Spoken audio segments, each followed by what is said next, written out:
but I don't use it unless it's necessary. And then this strike lands. Realistically speaking, the time from this technique landing to my left hand coming down and this technique landing, that time is very, very short.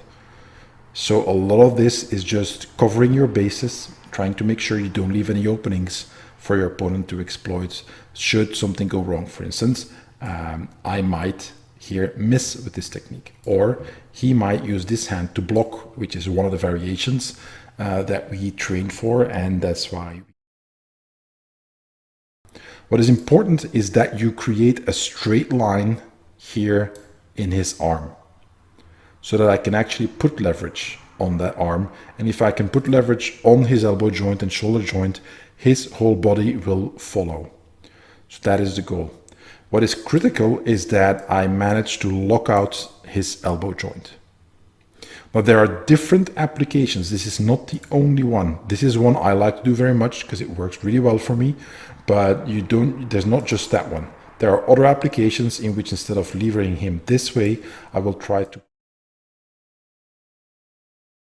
That is why I also always include all these videos explaining in detail how to apply the techniques that, as you see them in the form, how they are applied in self-defense when somebody attacks you. The same thing is true for the 3 traditional weapons. It's not just about being proficient at performing the forms for the 3 weapons. It's about actually knowing how to use the weapon, why you do things a certain way, and what the reasons behind the techniques are.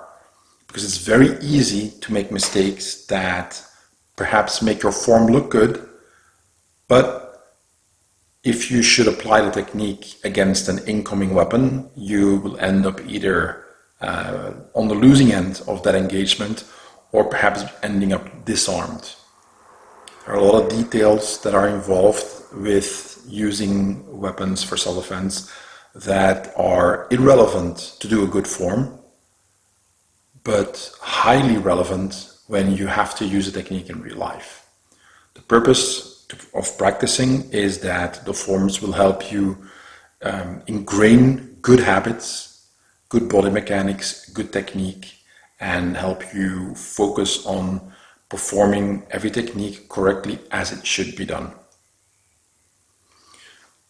So we want to make sure that we maintain that connection from the past into the future when it comes to the martial art aspect of Tai Chi, and that is applying the techniques and understanding how the relationship is between form and technique in the empty hand form, but in the weapons.